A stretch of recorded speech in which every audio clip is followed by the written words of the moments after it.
Cameroun, Nigeria, Sénégal, Togo, ce sont les 4 pays dont on va parler ce soir. Et pour commencer, on reçoit le pasteur Edo Komi, président du mouvement Martin Luther King. Bonsoir, pasteur. Oui, bonsoir Samuel. Bonsoir à tous ceux qui nous suivent de près ou de loin. Et bonsoir à Thierry Fanoukou, que je rencontre pour la première fois sur ce plateau, quand le débat sera houleux. Thierry Fanoukou, bonsoir Thierry. Bonsoir Samuel, bonsoir pasteur et bonsoir à tous les téléspectateurs et à toutes les téléspectatrices. Je suis quand même un peu inquiet parce que le côté où se trouve le pasteur, quand il sait que Dominique va venir et qu'il je crois qu'on va gérer. D'accord, on commence tout de suite avec le Cameroun. Plus de 2 semaines après son arrestation, le principal opposant du Cameroun, Maurice Kamto, qui conteste la réélection l'an dernier du président Paul Biya, a été inculpé pour rébellion, insurrection, hostilité contre la patrie et transféré à la prison centrale de Yaoundé. Maurice Kamto, 64 ans, avocat de renom et ancien ministre, a été présenté avec 26 de ses partisans devant le tribunal militaire de Yaoundé qui, dans la nuit de mardi à mercredi, les a tous inculpés pour les mêmes motifs. 5 ont été libérés sous caution et 22, dont Kamto, ont été transférés à la prison centrale de Yaoundé. Selon Olivier Biou Nissak, porte-parole de l'opposant, il faut dire que théoriquement, Maurice Kamto et les autres inculpés peuvent encourir la peine de mort légale au Cameroun, mais qui n'a pas été appliquée depuis plus de 30 ans. Thierry, il faut dire que les autorités camerounaises ont osé, parce qu'ailleurs, arrêter les chefs de file de l'opposition, c'est compliqué, mais au Cameroun, c'est plutôt facile. Alors, il faut dire que c'est pas une question de facilité parce que, après tout, le Cameroun est un pays où, non pas de droit, un pays où règne la dictature.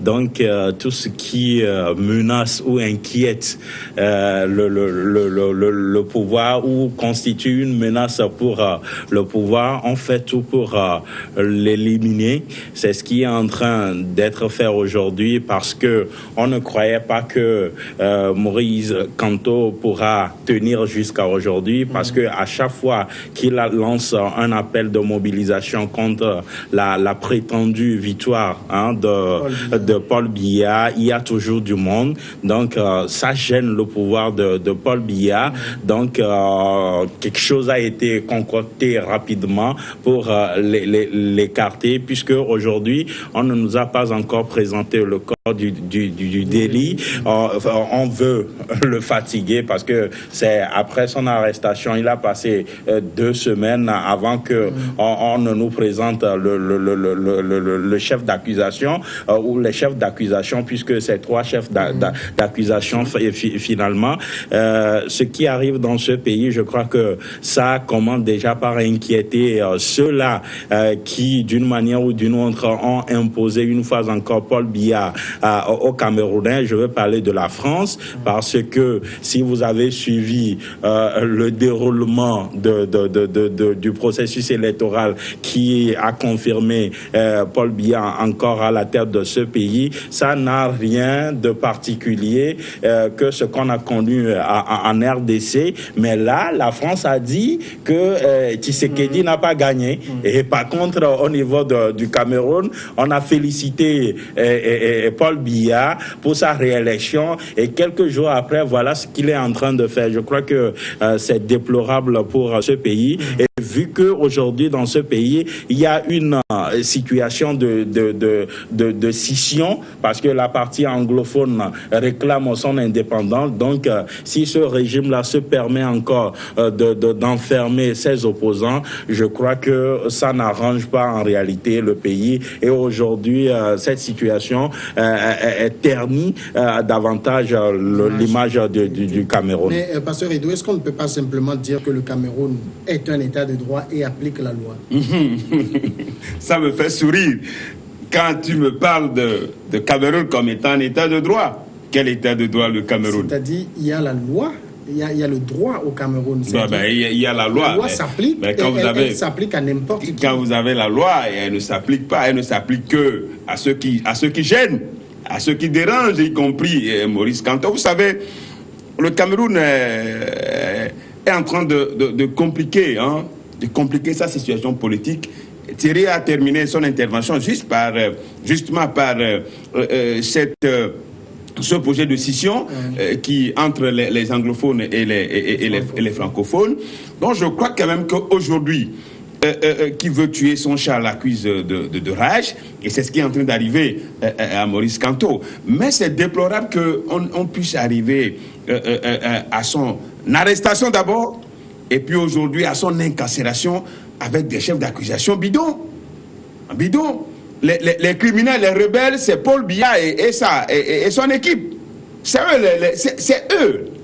S'il faut traduire quelque chose, s'il faut traduire aujourd'hui les gens devant les tribunaux, c'est Paul Biya et son équipe. Oui, mais quand Maurice Kamto, qui ont transformé le Cameroun à leur propriété privée. Quand on interdit les manifestations, mais que Maurice Kamto appelle à braver cette interdiction et à manifester, et qu'il y a des violences, il faut un coupable. Mais justement, mais c'est que il faut voir.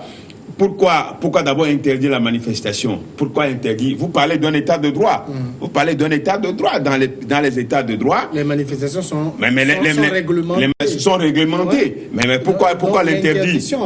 Pourquoi l'interdire? Quand Paul Biya sait que il est passé par un coup de force électorale, et c'est la énième fois que Paul Biya se fait élire par des coups de baguette magique en se disant vainqueur. Bon, donc le Cameroun, ça commence par inquiéter. Et là, personne ne sait comment ça va se passer. Il a dit quelque chose tout à l'heure. Alors, selon les résultats qui ont été affichés un peu partout, tout le monde savait quand même que Maurice Kamto était largement en avance. Nous avons été surpris, mais on n'a pas été surpris. On savait que Paul Biya n'allait pas à ces élections, comme tout autre dictateur, n'allait pas à ces élections pour perdre. Paul Biya ne pourrait pas aller à ces élections et les perdre. Bon, donc voilà ce qu'aujourd'hui, on est en train d'habiller Maurice Kamto avec des chefs d'accusation. Et aujourd'hui, lui et tout, l'intention au fait, c'est de décapiter le parti de Maurice Kamto, le MRC, et que Paul Biya continue pas à régner. Mais lui, à son âge, qu'est-ce qu'il va encore donner aux Camerounais? C'est la question. Qu'est-ce qu'il va encore donner aux Camerounais, lui, à son âge? Maurice Kamto, bon, si on peut dire qu'il est en train de subir la rigueur de la loi, il ne faut pas oublier qu'il y a eu un opposant plus, John Froundi, qui a été sur tous les fronts et qui n'a pas connu ça. Est-ce que Maurice Kamto aussi ne sait pas aujourd'hui de marquer son territoire en faisant des actions coup de poing pour se faire embrigader aussi? Non, vous savez, Maurice Kamto a un parcours, je dirais, un peu particulier.